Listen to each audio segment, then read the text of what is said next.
Hi, good evening to all. Can you please, someone will respond? Can you able to hear my voice?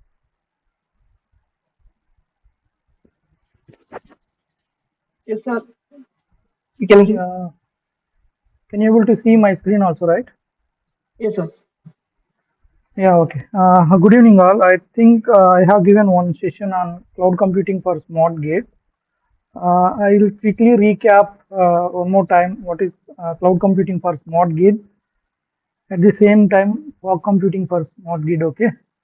Then we will see how this cloud computing is useful for in terms of smart grid and smart grid applications. Okay. So the learning objectives for this session will be okay. You are going to learn the basic concepts of how the architecture of cloud computing will look like. What are the different things will be there in cloud computing. So at the same time, the second learning objective will be you need to go through. We need to look architecture of fog computing on their architectures and their applications. At the same time, why do you want to understand this cloud computing and fog computing for smart grid applications? Okay, so why and how it will be useful in terms of smart grid applications? Okay, these three are learning objectives for this session. So you already know I have given some intro lecture on cloud computing. We will continue in a quick manner. Okay. So the outline of this session will be cloud computing and fog computing and cloud and fog computing for smart grid. Okay. So you can see the diagrams or pictures itself. Okay. Cloud means it will be there means for. Okay. These are cloud symbols. So at the same time, you can see some fog computing. Here you may see different kinds of machines, or you may call this one as servers or racks. Okay. Then you can see cloud computing or cloud computing for smart grid. Okay. Here you may have your actual applications or your actual industries. Okay. So there will be so many factories, industries, so many smart autonomous cars. Okay. And so many power turbines. Okay. Wind turbines, vehicles. All those will be here. Okay. So this is the outline for. Okay, first we will see cloud computing.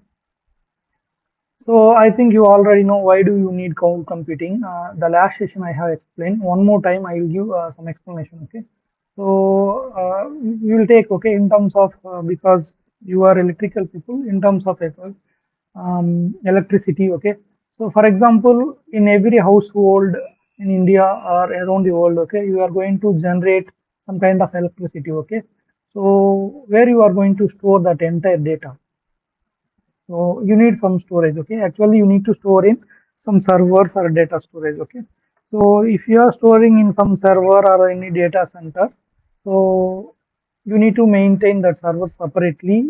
There is some issues. Okay, whenever a earthquake or there will be some unexpected things will happen, the times you are going to lose the data. Okay, so if you are maintaining all the data whatever you are going to generate from your household electricity or anything, okay, if you are storing in the cloud means, so that will be safe. Okay, because if you are storing in the cloud means, okay, so the data will be there, it will be distributed geographically in different areas or regions. Okay, so who is taking care of that responsibility means, whatever the cloud you are using, you are going to depend on some organization, either Google Cloud or Amazon Cloud. Okay, so the responsibility for the maintenance of for those clouds will be the particular organizations. Okay, either Google or Amazon, whatever the clouds you are using. Okay, so they will be responsible or they are going to take care of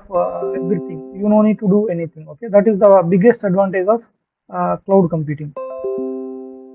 So see here. Okay, so electricity generation. So you are going to get electricity generation from households or factories or any industries or any corporations. So of course there will be electricity usage. It will be mandatory. You will get a lot of electricity readings. Okay, so as of now, okay, you can see, okay, if you want to pay any electricity bill, okay, so how you are going to get based on that number of units you are going to use in that month or in that week. So based on that you are doing, okay. For example, how you are going to get that bill.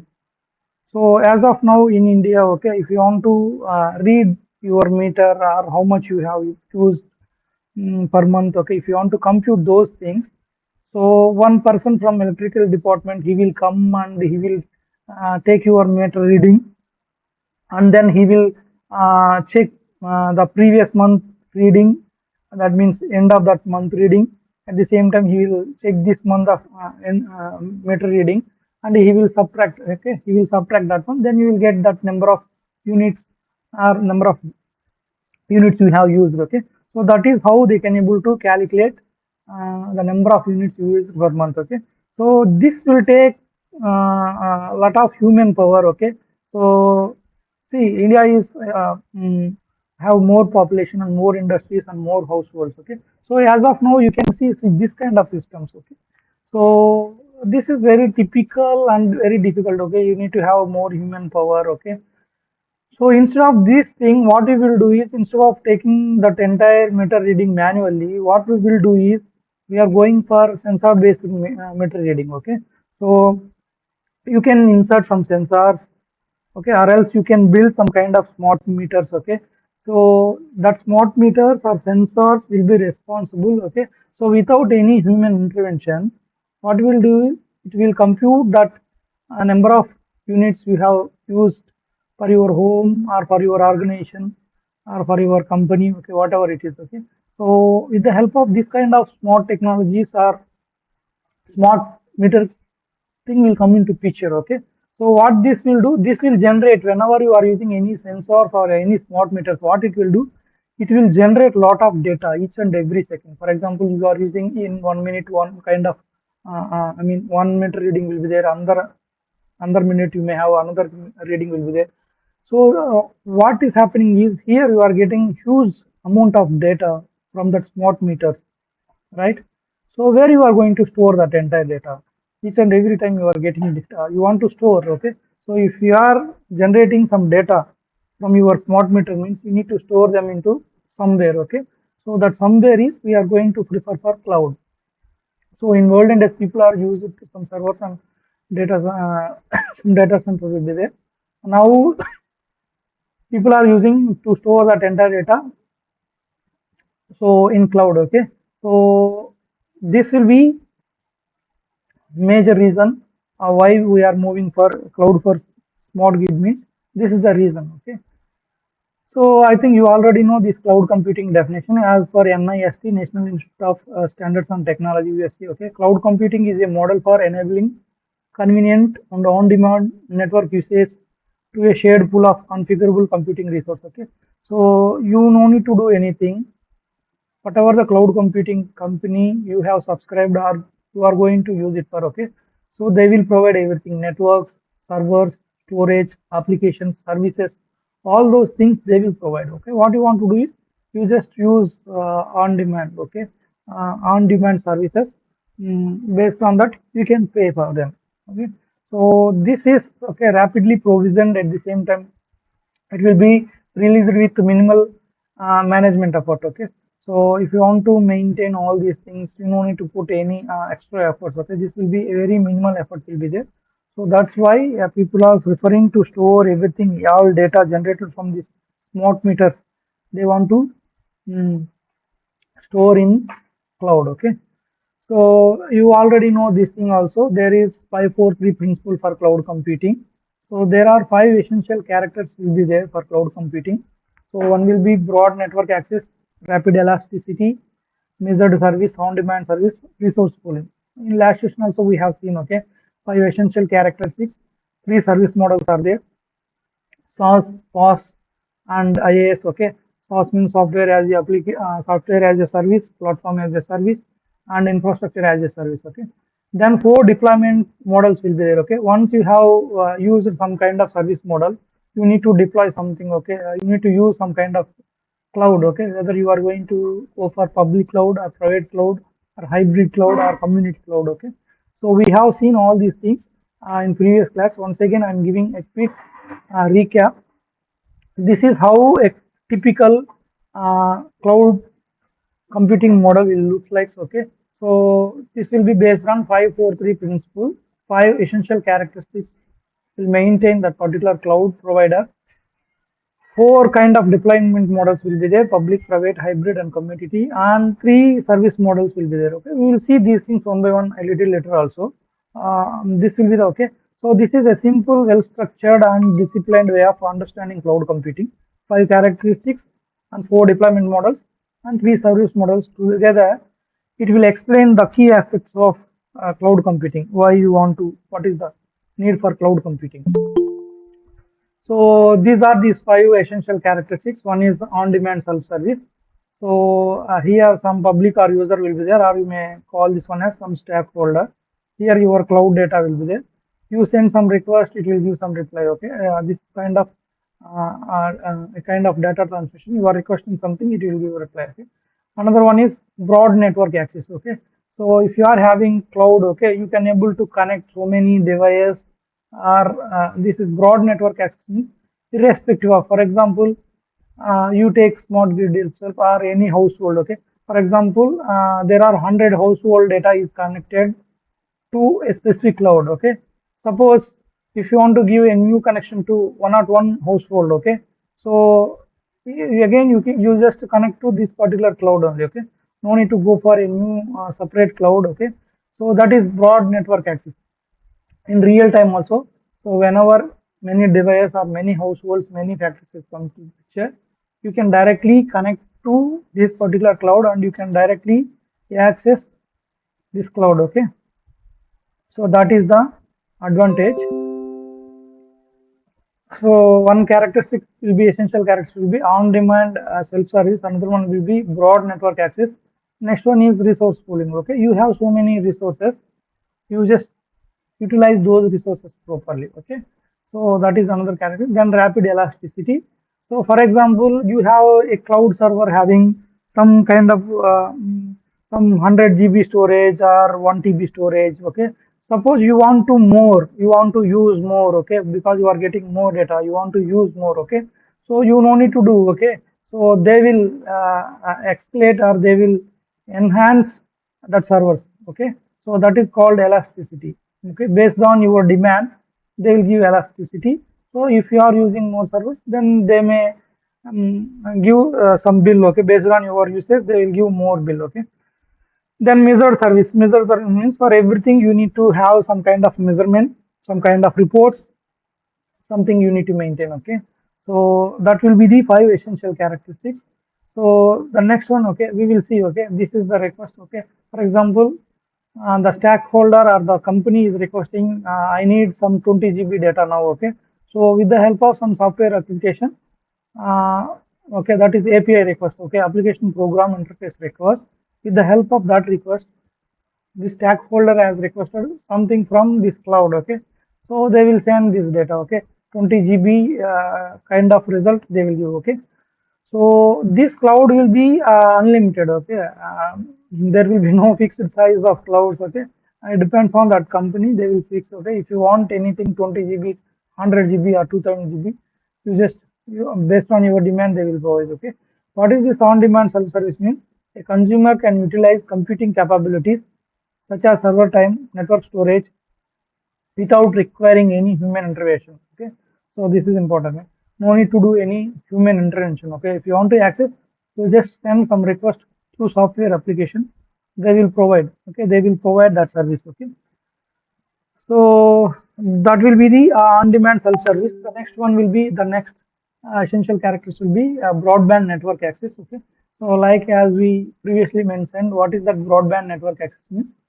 You may have, okay, the capabilities are available over the network and accessed through standard mechanism that are used by heterogeneous client applications. Okay, so this is generally talking. Okay, this is some server irrespective of your device. For example, here mobile is there, here laptop is there, here some other kind of mobile. Okay, BlackBerry will be there, here some desktop machine is there, here server is there, here some modem will be there. Okay, so this is your cloud, the here server is there. Okay, irrespective of your client device or platforms. Okay, you may use mobile phones, tablets, laptops, and any other kind of workstations. Okay, so you can able to connect. Okay, the numerous connectivity options will be there. That's why we are calling broadband network access. Okay.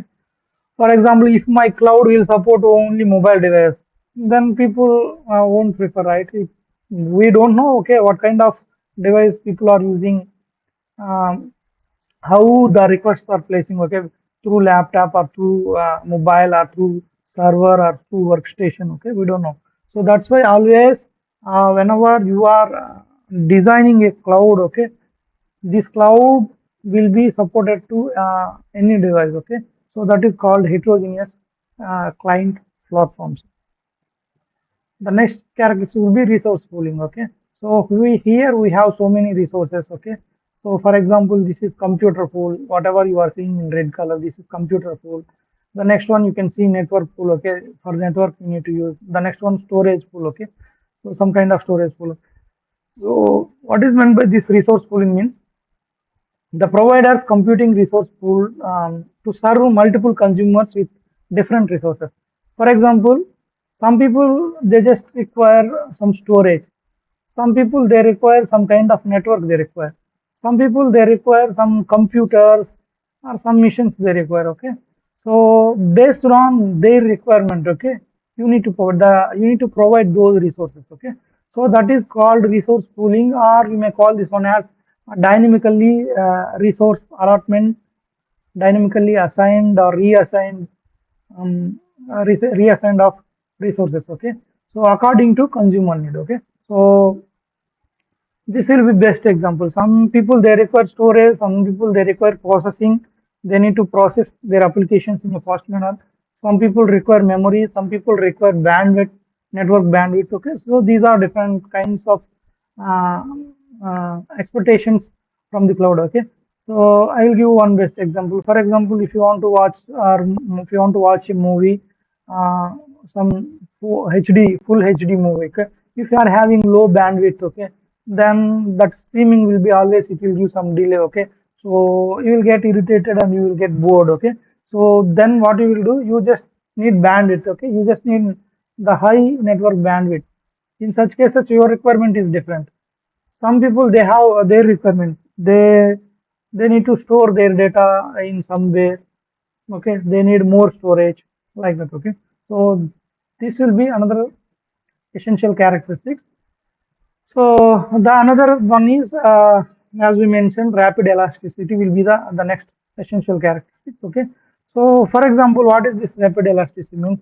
For example, you may have this okay, this particular column. Okay, you assume that this is x axis and this is y axis. In x axis, you may have a specific time period. Y axis, you may have number of visitors. For example, a specific time interval t1, the number of visitors will be, less. Okay, so if number of visitors will be less means they don't require more servers or they don't require more network bandwidth, right? So at that time you provide that that specific low requirements. Okay, so for example, in certain cases, for example, you take the time interval t2, the number of visitors are more. The number of visitors are more means you need to provide more, more servers. Okay, based on that servers usage you need to pay. Okay, so here you are using less kind of servers or less cloud. Okay, you are going to pay less only. Here you are using more, so you need to pay. Okay, this is called uh, pay per use model. Okay, so at time t1 there are many new visitors and more resources are provisioned. At time 2 there are low visitors. Okay, so you may have low visitors and much less resources are provisioned. Okay, so that is rapid elasticity. Based on capabilities, you need to provide the customers or end users demands. Okay, so this is called dynamic demand. Okay, so the another one is measured. Okay, whatever I told. Okay, so you need to measure properly. For example, you have used that cloud this many number of hours and they have provided this much storage and they have provided this much network bandwidth and they are handling this many number of client requests. Okay, so based on that you need to provide proper measurement and proper billing. Okay, so this is called measured service. Okay, cloud systems automatically control and optimize resource use by leveraging metering capability. For example, you don't want more servers. In such cases, you no need to do anything. Okay, they will take care of. If you don't want more servers, then they will provide less service only. Okay, you no need to put any effort. Okay, so that is called leveraging metric capability. You can control. Okay, so these cloud systems automatically control and optimize those resources. Okay, so like storage, processing, bandwidth. Okay, active users for accounts. Okay, this will be researched, monitored and controlled, audited and reported, providing transparency for both provider at the same time consumer. Okay, so if you are providing this kind of report, or you may call this one as measured billing. Okay, so that will be one of the essential characteristics. Okay, then come to what are the three service models. We already discussed SaaS, PaaS and IaaS. Okay, what is SaaS means? So software as a service. So PaaS means platform as a service. IaaS means infrastructure as a service. Okay. So SaaS, software as a service, means, as we already mentioned. Okay. So the end user utilizations applications. Okay. End user utilization applications means like whatever the applications we are using. Okay. Like you are using now Google Docs, Gmail also one of the cloud. Okay. Gmail, YouTube. Okay. Or else if you are buying something from Amazon. Okay. That Amazon website. So all those are softwares. You are using some mobile software or desktop software or any kind of web application. If you are using, means that will be treated as software as a service. Okay. So here you have software applications only. You don't know what is there in background, how it's working. Okay, you don't know. You are giving some mail, you are accessing, you are composing mail, you are sending mail. Okay, so at the same time, if you want to create any Google Doc, okay, so you are just creating one Google Doc, you are entering and you are saving it automatically. So you don't know how that Google Docs is saving, where it is saving. Okay, because Google Docs means, see, there will be billions of users will be there. Everyone is using Google products. Okay, so you are there each and every day or every minute. So many Google Docs is creating. Okay, so that means the lot of data is generating. So that Google company is taking care of all those things. Okay, so without any issue for a customer or end user. Okay, so that will be software as the application. You need to build an applications in such a manner. The next one is platform as a service. Okay. So here what you are going to see is you are going to have some developers will be there. Uh, they will build some applications, like you can take, this is Microsoft Azure. Okay. So they can build some applications to access these clouds. With the help of that developer applications, you just utilize that particular services. Okay, so similarly you have IaaS. Okay, so infrastructure as a service. So you need to use infrastructure. Okay, so if you don't have any infrastructure also, no issue. These companies, okay, there will be so many companies, they will provide entire infrastructure, that is system architectures. Like best example, Amazon Web Services. So, so these are three different service models. So this is the example how this IaaS and PaaS and SaaS provide different hardware and softwares. Okay, so these are hosted applications. Okay, we will come like this. Okay, for example, if you take infrastructure as a service, what are the things will be there in the infrastructure as a service, means that is basic infrastructure, servers, storage device, data centers. At the same time, networking, firewalls, security, all these are infrastructure. Okay, data center and any physical building also, because you need to keep. So of course, at the end, cloud means you are going to have so many data servers or data centers will be there. You want to keep in a particular building. Okay, so that's why we are going to call this one as data center building. Okay, so all these things will comes under infrastructure: servers, storage, device, networking, firewalls. Okay, security. Okay, even security firewalls also, because you have stored your data in some particular data center, then you did not provide any security or firewall, then what will happen? If someone will come and they will attack and they will take your data. Okay, So now a lot of things are happening like that, right? So this is also one of the reason. You no need to provide any security. That organization itself, for example, you have taken some subscription or you purchased one infrastructure as a service from one particular company, that you just assume that that is Amazon Web Service. You no need to take care of all these things. What is my server configuration? How I can able to enable? How I can connect? How to store data? Or how I will create a firewall and how I will give any security to my data. You don't need to bother about those things. Okay. So if you are taking IaaS as one of the service, they will provide all these three things to you. Okay. So at the same time, you have PaaS. Okay, platform as a service. If you are taking this one, so along with these three things, you may have some operation systems and you may have some development tools, the database management and business analytics. Okay, so all these things will be there. Okay, so along with this IaaS, you may have some additional operation systems and development tools. Okay, so this is how different levels of hardware and software services will come. Okay, so if you are taking software as a service, then you have here your hosted applications, any web links, mobile apps, it will comes here. Okay, so this whole thing will be SaaS. Okay, so for example, you want to create your own software applications, then you no need to go for SaaS. Okay, you build your own application, then you take PaaS service. Okay, so with the help of your own application, you just interact with this PaaS, you can get all these things. Okay, or else you want to build your own software applications, at the same time you have your own database and your own computer systems, but you require some servers and some data center. Okay, so you have all these things, then you no need to take PaaS as service, you just take. Okay, so based on this service you need to pay it. Okay, if you are taking IaaS means maybe for this they will charge a little less than SaaS.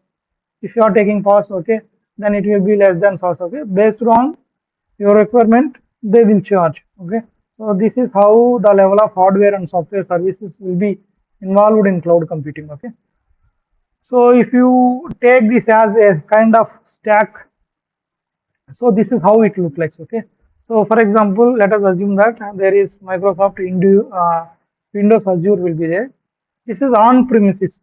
You just assume that this is in infrastructure as a service, platform as a service, and software as a service.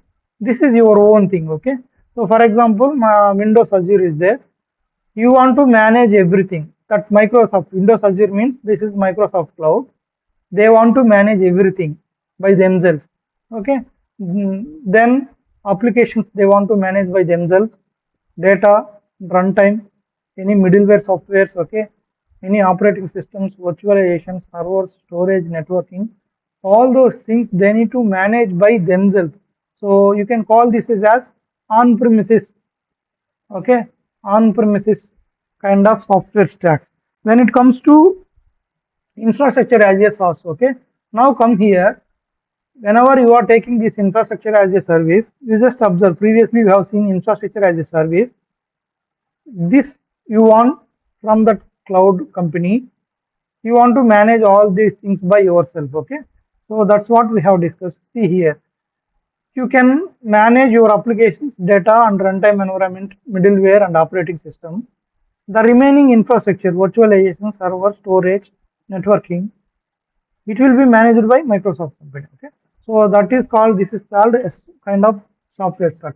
Similarly, platform as a service.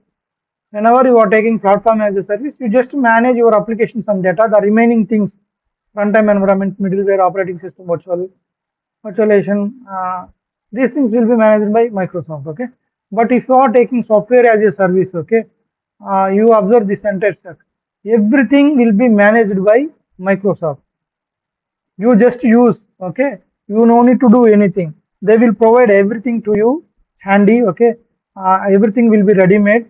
You just use, then pay based on your utilization. Okay, so this is a typical example how a Microsoft Azure cloud services to show IaaS and PaaS on software as software stack control. Okay, uh, you just remember this particular software stack control, okay, so that you will get some idea about, okay, how a typical IaaS cloud will look like, PaaS cloud look like, okay, software as well look like, okay.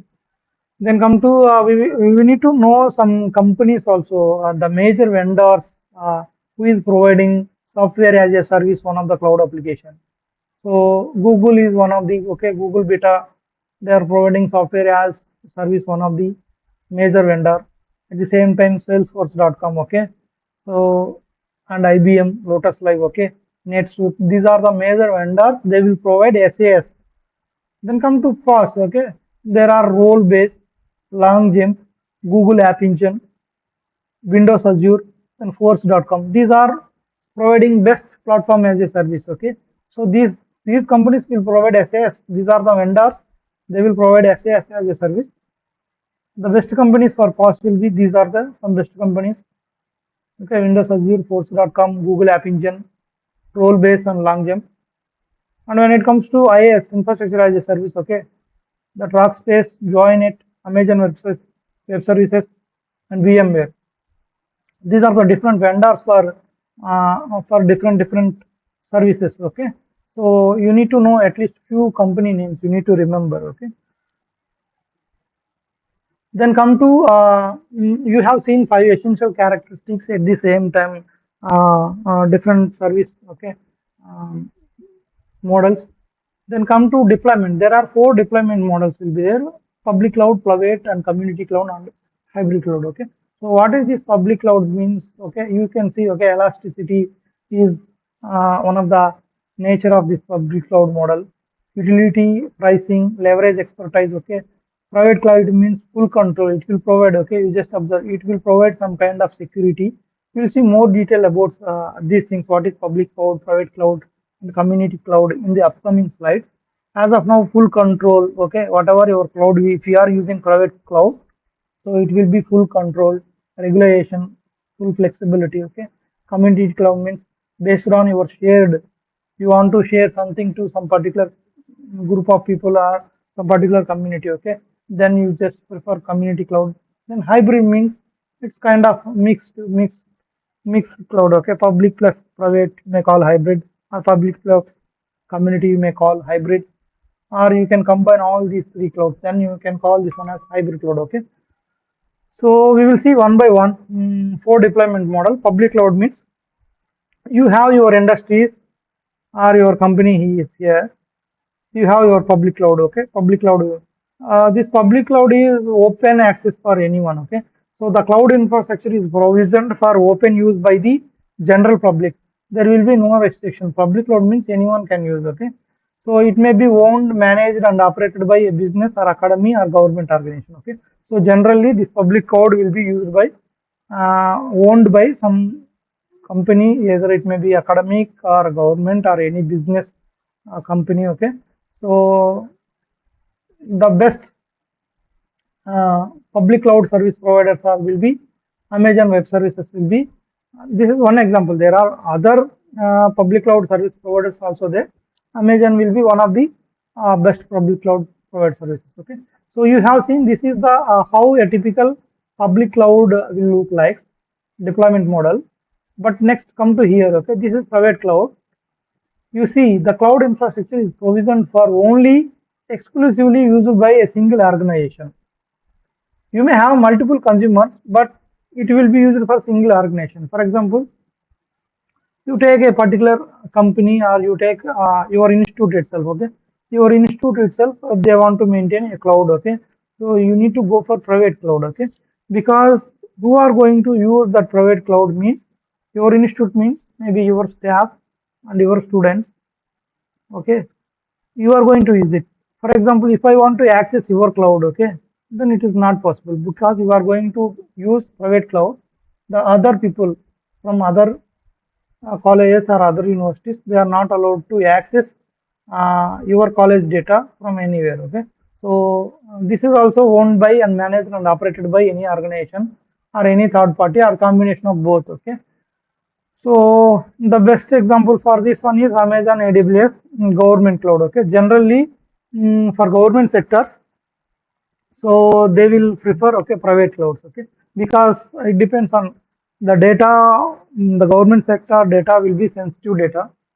They don't provide that particular data to other people. Okay, the best example, for example, you take some hospital data.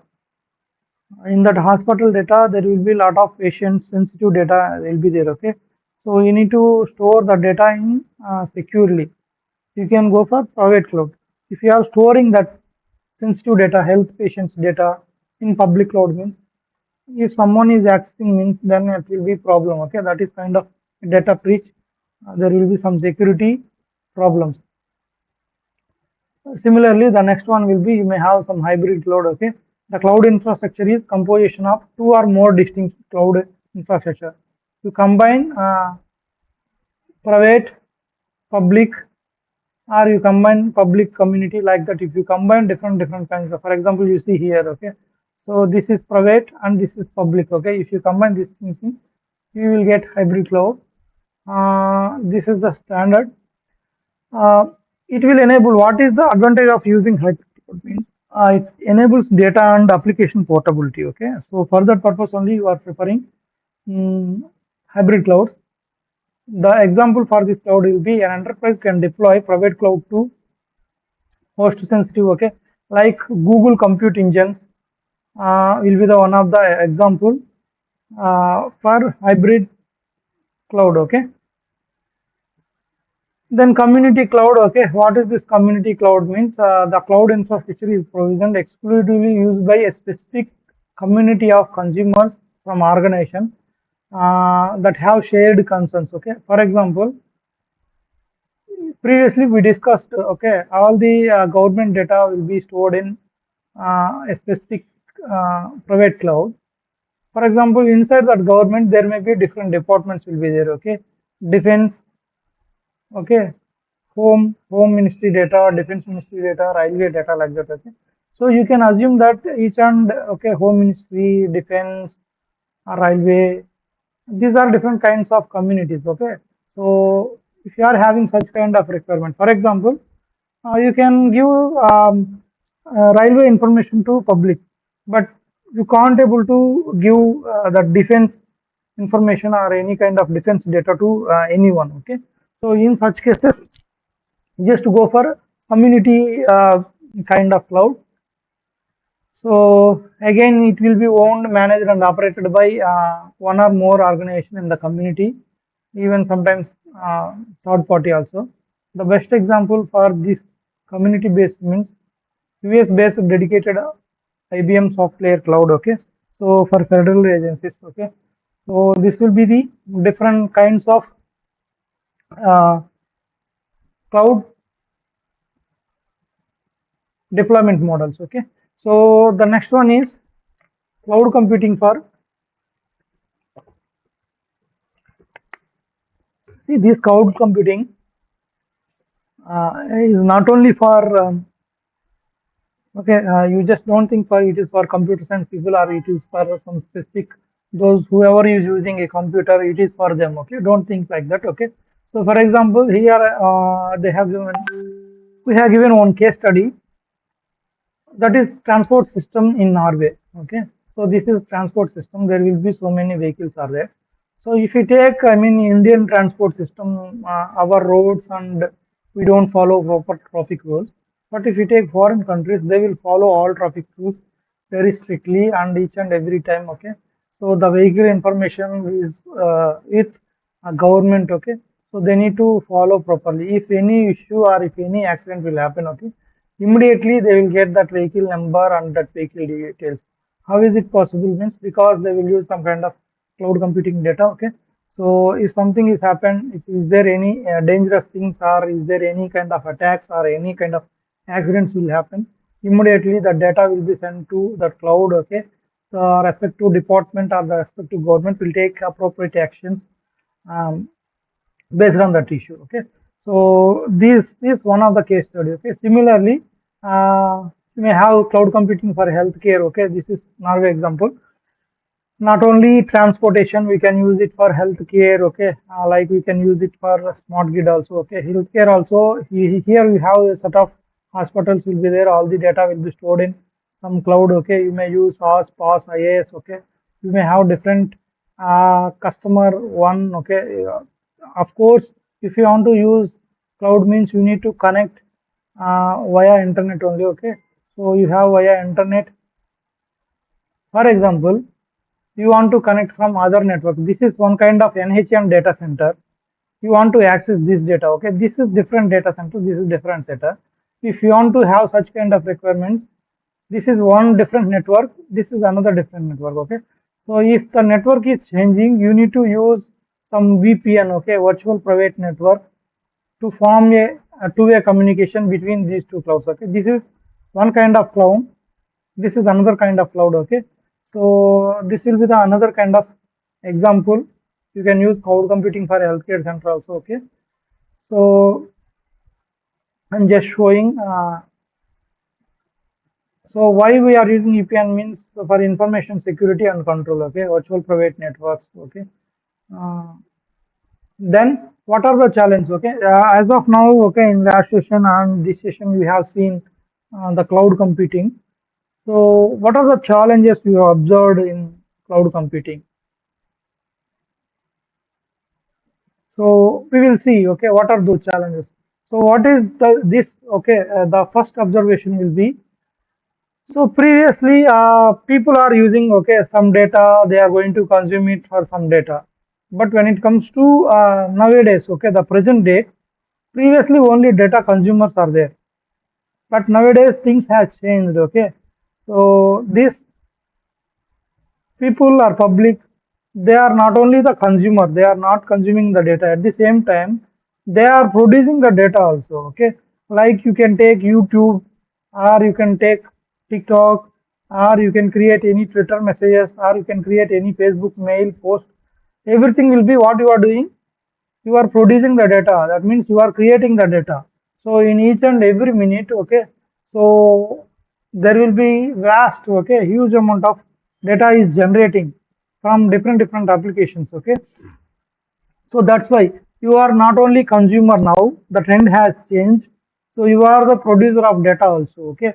Like you are doing some reels, tweets, Facebook posts, okay. Why not? What not? Okay, YouTube videos or something, okay. So the trend has changed from data consumer to data prosumer. That prosumer means producer plus consumer, okay. So we can call this one as you are the data prosumer. So that is one of the advantage. So what it is, I mean, what is the observation for this cloud computing? What is the biggest challenge is?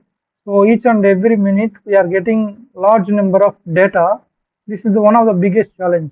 How to store this data? How to handle this data? Where you want to store it? Okay. How we can provide proper access to users? Okay.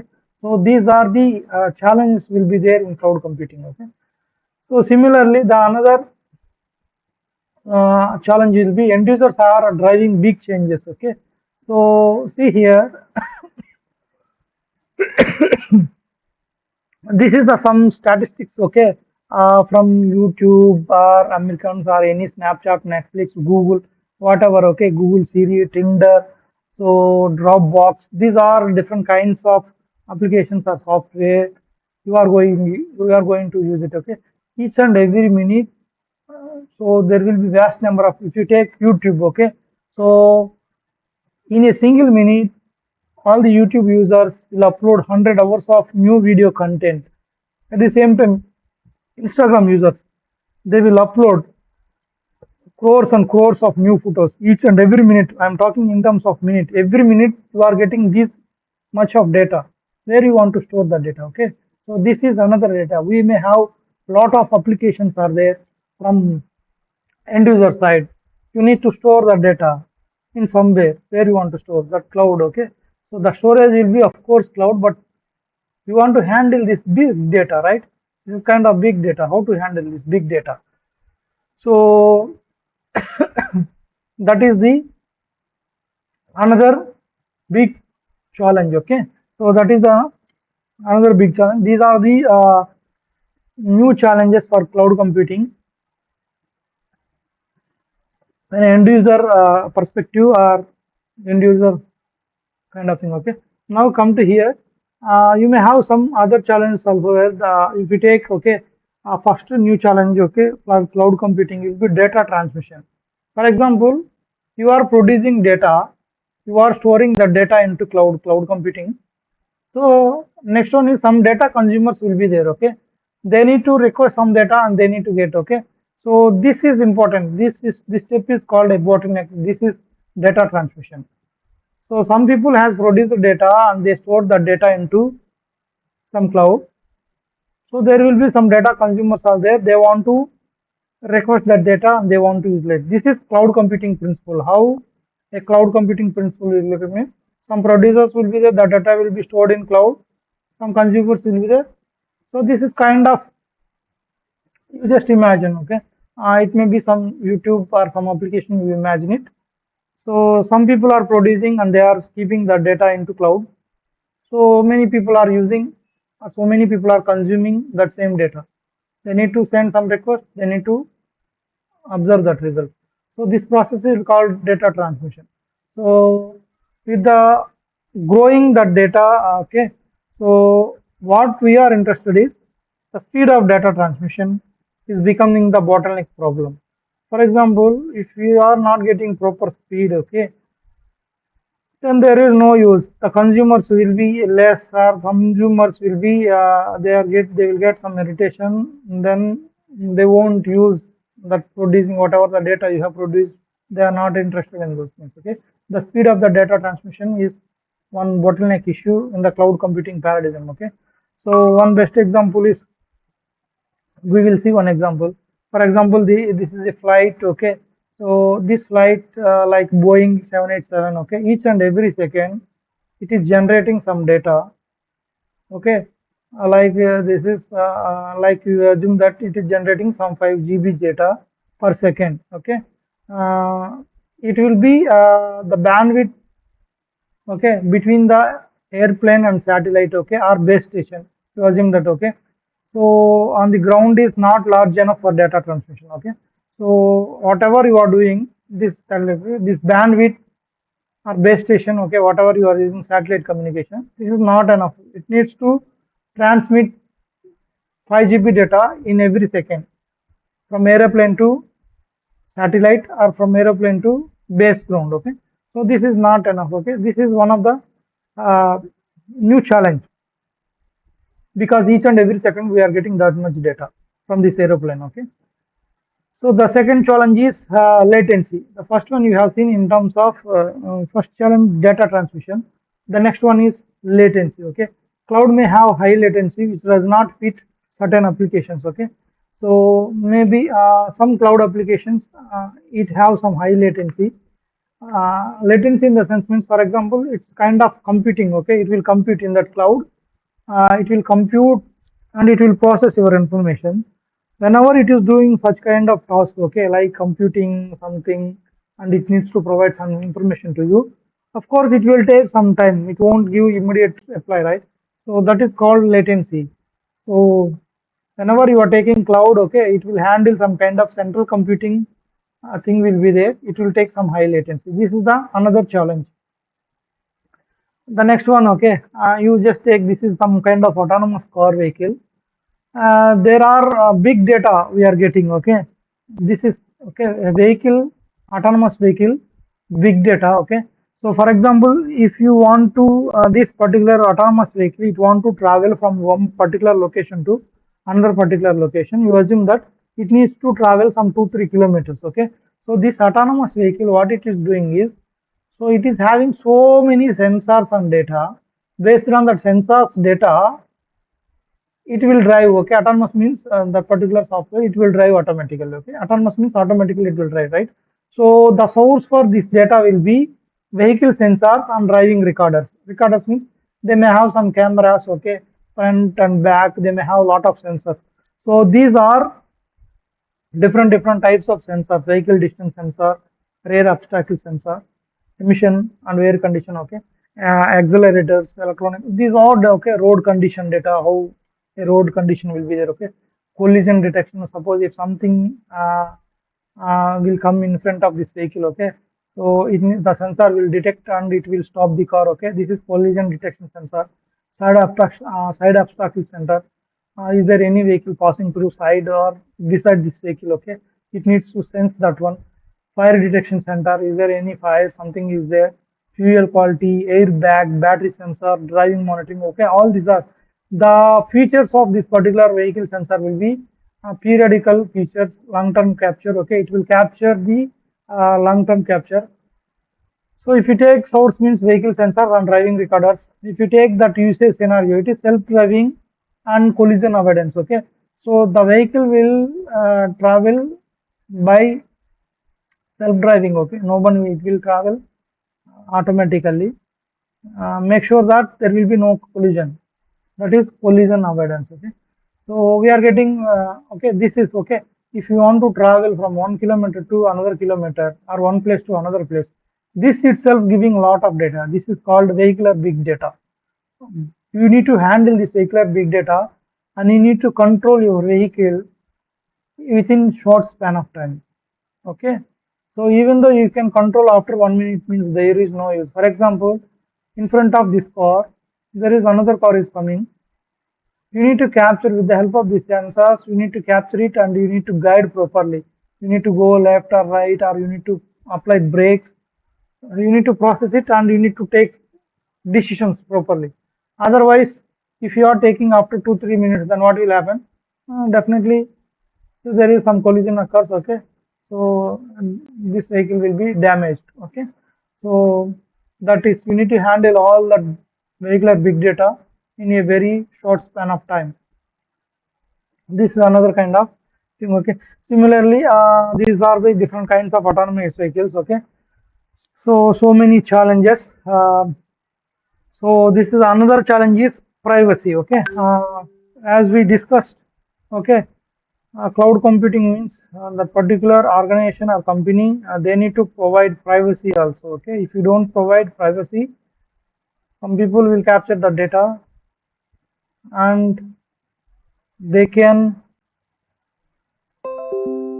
okay uh, they can access your data and they can demand something. Okay, some people they will ask money or some people they will ask something else like this. Okay, so you need to make sure that another big challenge for cloud computing is privacy. Okay, the storing of data and important files on external service providers or cloud. Okay, always it's open up risks. Okay, even you can see in news also each and every time. Okay, that particular LinkedIn or some company data, that accounts or user credentials are hacked or it may be data breach or something like this. Okay, similarly, nowadays the wearable health device, okay, you are using smartphones or smart device.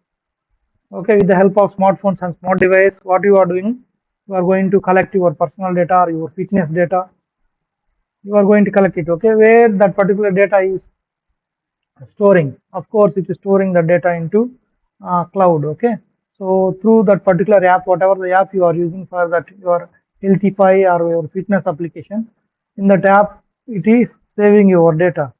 So of course, if you are saving that health related data, you need to provide proper security. Okay, nobody crack or nobody want to know your health report. Okay, so this is sensitive. Health means sensitive data. Okay, so so these are the some of the challenges are present in cloud computing, like data transmission and latency, privacy and security. These are the major big issues in cloud computing paradigm. So for that, what we are doing is instead of doing facing these challenges, so people come up with new idea, that is fog computing, or sometimes we may call this one as edge computing also. Okay, so this what is this fog computing will do? We will see. Okay, so these are the new challenges to motivate to put computation and storage and services. So here data transmission is there. Each and every time the data will be stored in cloud. You need to access the data properly. So it is taking lot of time in that data transmission. So to avoid that issue, what we are doing is we are trying to compute or we are trying to store or we are trying to provide services.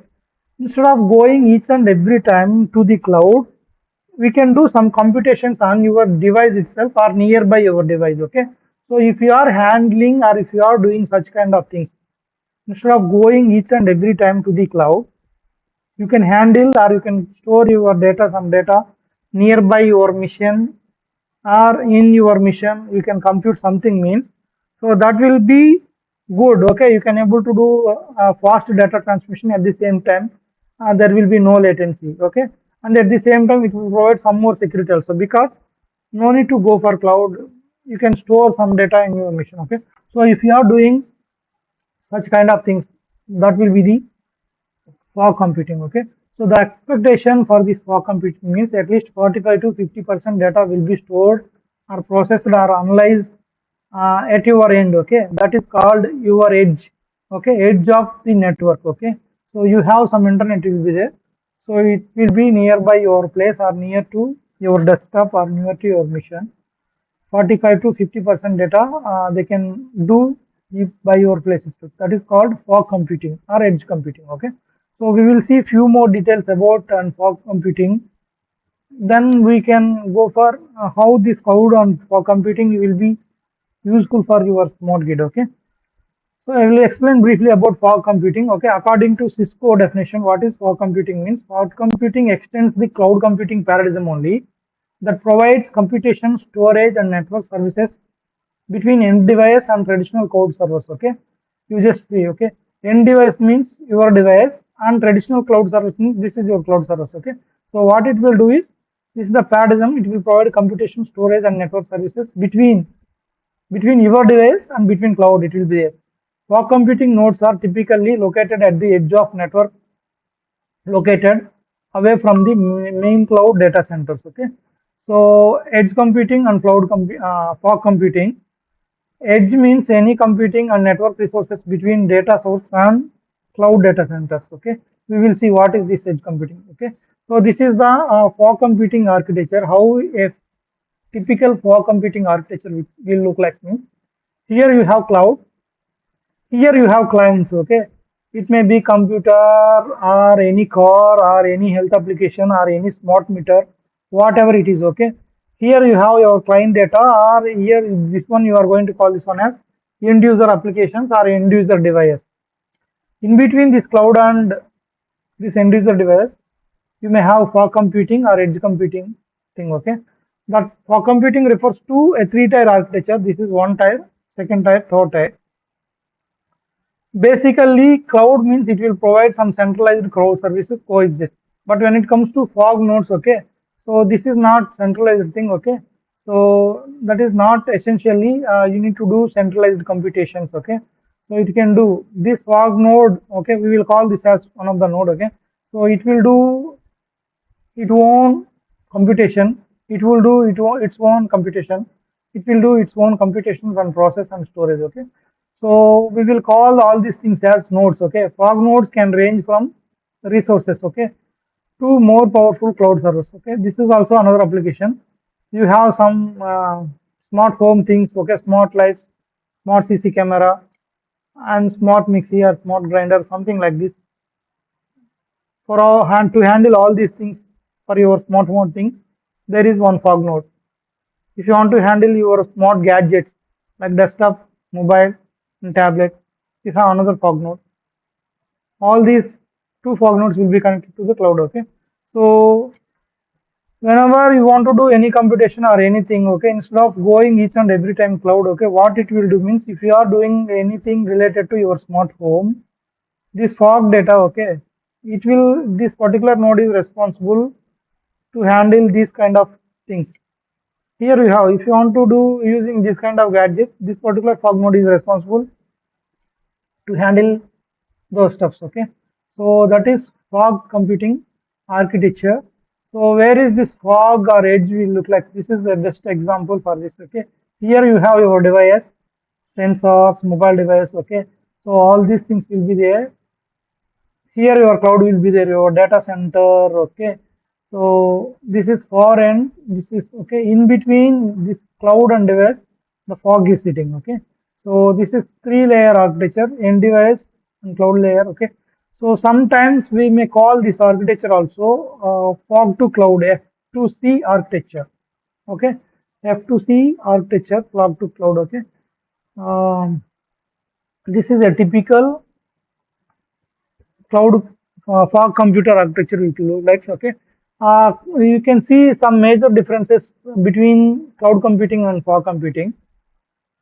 So this is cloud computing architecture will look like. This is how a fog computing will look like. Okay, for example, if you take cloud computing, servers, computing power, storage are centralized. This is centralized cloud. This is centralized data.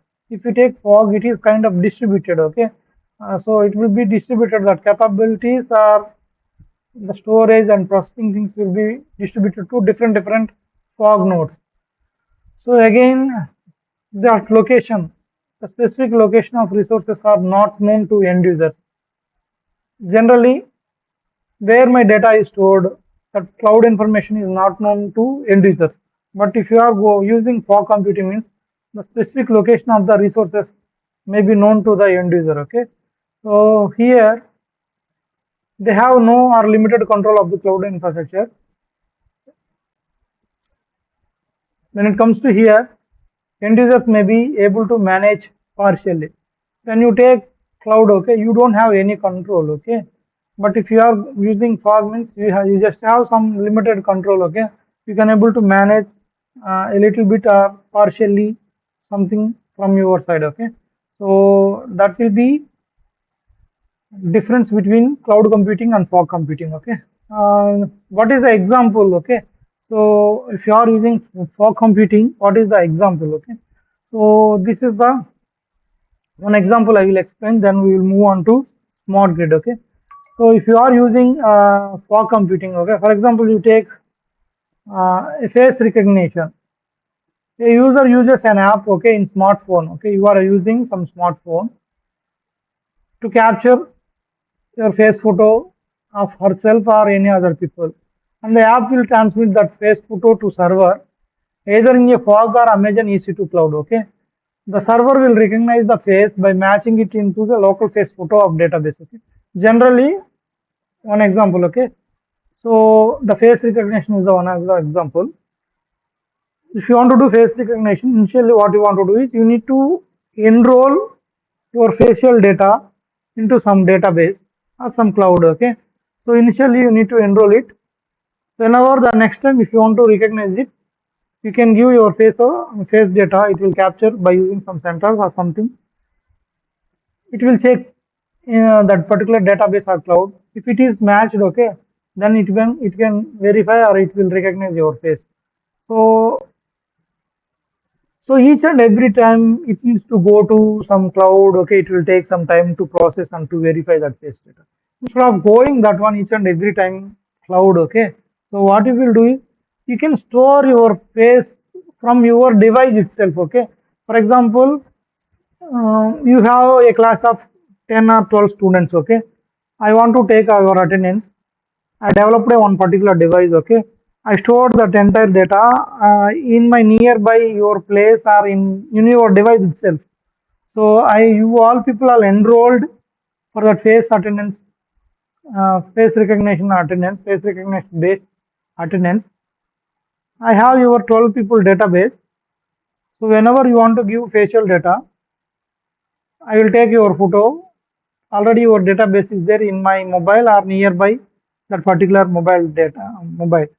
It will match and it will take the attendance. Okay, so that is the one of the advantage if you are using for computing platforms or applications. Okay, so at the same time it will take very less time. Okay, if you want to go for cloud, it will take more response time. Okay, it will reduce that response time also if you are storing that entire cloud data. Instead of storing the data into cloud, you can store in fog or edge, so it will save the response time also. Okay, so this is another example. Okay, here also you may have some issues that for computing challenge will be one of the challenge will be quality of service. Okay, anyhow, I hope you understand some basics about this cloud and fog. What is the difference between these things? Okay, I will discuss few more applications. Then we will move on to how this cloud. Our topic is how this cloud and fog computing is used in smart grid applications, right? So we will see those things. Uh, this is okay. These are some different applications where you are going to use for computing applications like manufacturing, urban transport, smart energy systems. Okay, where actuations. Okay, where you will get your real-time data. Okay, like in smart grid also you are going to get your real-time data. That is your mm, power meters, okay, or smart meters, you will get it, okay. So another applications are geo distributed applications such as environmental monitoring, which are based on the collection and processing of millions of sensors, okay. So that will be the fog and cloud computing applications. We already seen this autonomous vehicle application, okay, or any kind of smart mobiles, those things will be for computing applications, okay. Then come to here, how this cloud and fog computing used for smart grid, okay. So come here. This is a kind of national scale phasor data collection. Okay. So we have, okay, we need to this phasor measurement unit like PMU. Short form is PMU. This PMU is a device which measures the electrical waves on electricity grid. Okay. You may have some electricity grid. What it will do is it will measure that phasor your electricity waves, okay, on that grid, okay. So you just assume that there may be different regions are there, okay, region 1, region 2, like this. In this example we have given 25 regions are there, okay. Again inside this region, okay, you may have different electricity grid will be there. This is one grid, another grid, tower grid, okay. Like this you may have 10,000 grids here, 10,000 grids here, 10. This is okay. This entire collection will be national scale data collection. So what is this thing is, this PMU data is analyzed for detection of power system analysis, hence is crucial for power grid stability. You need to analyze, okay, what is that incoming outcome of your power or electricity. You need to analyze, okay, that system anomalies, okay. For example, a country has 25 regions like this, region 1, region 2 and 25 regions.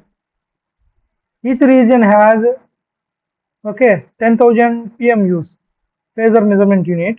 Each PMU has again 30 measurements per second, and each measurement has some kind of data, 256 bytes of data, okay.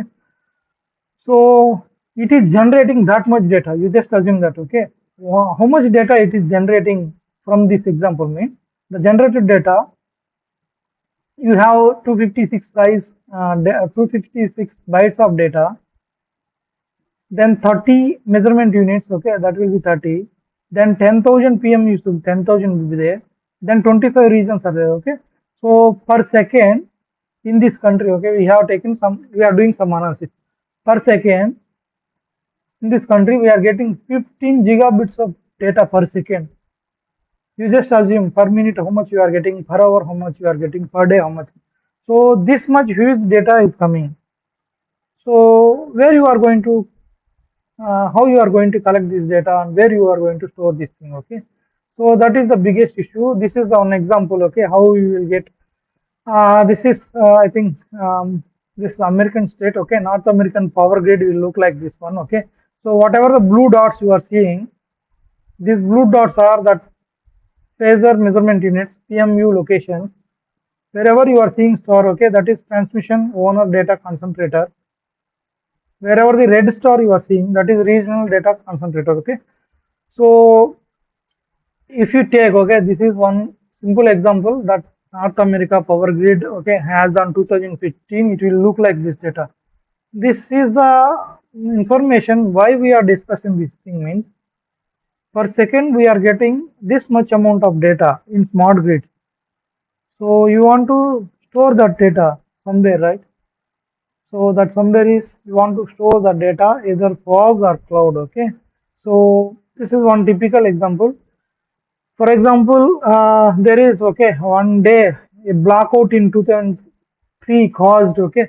mm, this blackout is caused, okay, economic loss of 10 billion US dollars, okay, in USA, okay. Blackout means, for example, you just assume that you have a smart grid, so which has some failure, okay. Blackout means a kind of dark day. your grid is not working, or you are unable to supply any power from your grid. So then what will happen? It will be huge loss, okay, for the country, at the same time that economy. So always you need to make sure that your power grids will be always will provide proper power supply, okay, so that none of them will be affected, or none of the companies affected by these power issues. So to handle such kind of data, so what is the thing we are going to come up with? We are going to come up with the storage. You can use cloud computing, and you want to capture, okay, what is the demand of that particular matter, or what is the demand for that region. You want to observe those statistics or that information. Okay, you just yeah, build, or you just incorporate some kind of tremendous smart meters data in smart grid. Okay, so if you are doing such kind of things, okay, then you can able to have handle those things in a smoothly, at the same time in a smart manner. Okay, so that's why we are calling this grid as smart grid. Smart grid means you are going to incorporate some kind of smart technology, some kind of smart meters, some kind of smart sensors in your grid, so that it will measure what is the demand, okay, what is the supply you are doing, okay, how do you are going to control it, region wise you want to give more supply, or region wise you want to give less supply. It will take care of all those things. Okay, so that's why we are calling this grid as smart grid. Okay, the amount of data in smart grid may be tremendous, since there is a huge number of smart meters and sensors will be there. Each meter shall transmit data periodically to the control center. Okay, again I said, okay, in previous diagram also, we have so many PMU locations will be there for each and every PMU locations. Okay, a specific region. Okay, it will control, that is regional data concentrator or region controller. Okay, for specific regions, you need to have some kind of periodically control center will be there. For example, if there is any issue occurs a few regions, then that particular grid will be failure. The issue is for only that particular region. It will control. Okay, that particular control unit, it will control it. It will try to handle.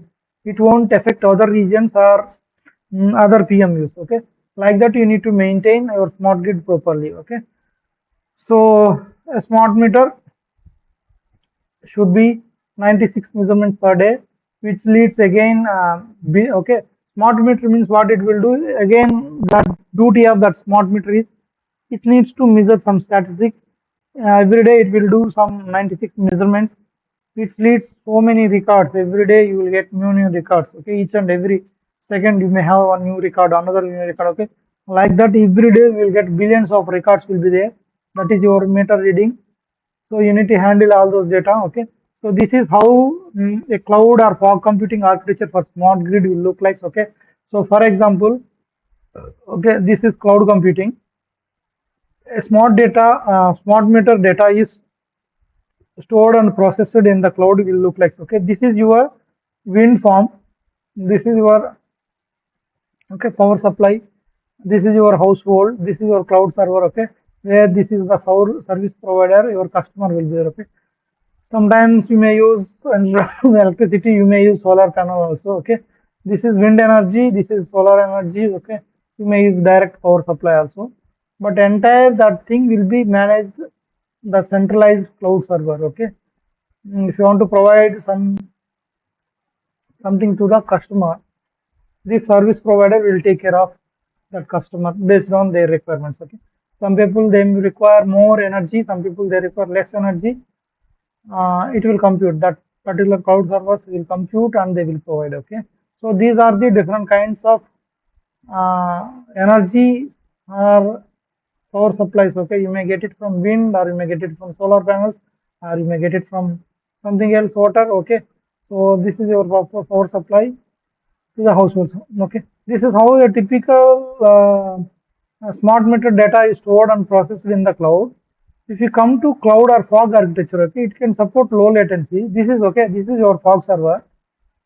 This will be the architecture. Okay, these houses are connected to this particular server. These houses are connected to this one. Here, centralized thing will be there.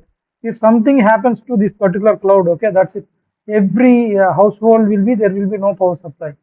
But if you are using this kind of architecture, fog architecture, if there is any issue, this fog server, only these household people will be affected. Okay, so that is the advantage if you are using fog architecture. Okay, so like these things are similar. Service providers, customers, smart home. Okay,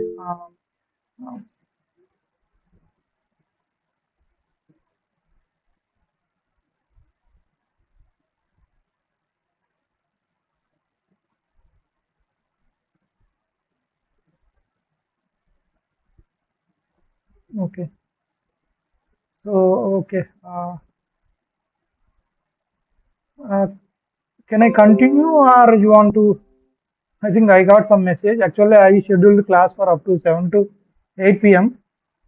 Now it's 8:30. If you want, I can continue in next session, or if you are interested, I will continue now also. Can someone will respond? Can I continue in next session or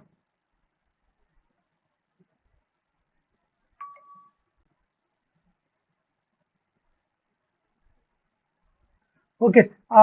Anyhow, I will continue in the next session from where I will stop. I stop. We are discussing about this cloud or fog computing for smart grid. I hope you got few something what is cloud and fog. Okay, how it is utilized for smart grid. Okay. Uh, uh, we will continue from here in the next session. Okay, is that fine? Yeah. Okay. Okay. Yeah. Okay. Okay. Thank you all. I will share this PPT and recording to your sir. Okay, you can get it from sir. If anyone is missing, you just relearn from these videos. I will upload this video into YouTube also. I will share that link. Okay. I will continue the class in next session. Okay. Thank you all. Bye. Good Thank you, night. sir. If you have any questions, if you have any questions, you will just ask me. So maybe I will take one or two more sessions. We will purely concentrated on smart grid, okay? Because the first few sessions I have given introduction about cloud and fog computing, how data will be stored, how that service models, okay? How many types of service models are there? What are the essential features or characteristics? We have seen those things, cloud computing introduction. Just we entered into smart grid in terms of electrical people, smart grid, in terms of grid, how this cloud or fog is useful. So I just gave some intro about now. I will take one or two more sessions to give more insights about this cloud computing for smart grid. So if you are having any questions, you may ask. You take some 2-3 minutes time. You may ask. Otherwise, we will wind up the session. If you have any questions,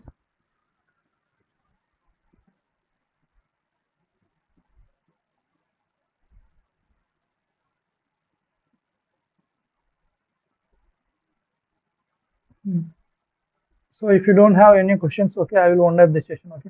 Thank you all. Good night.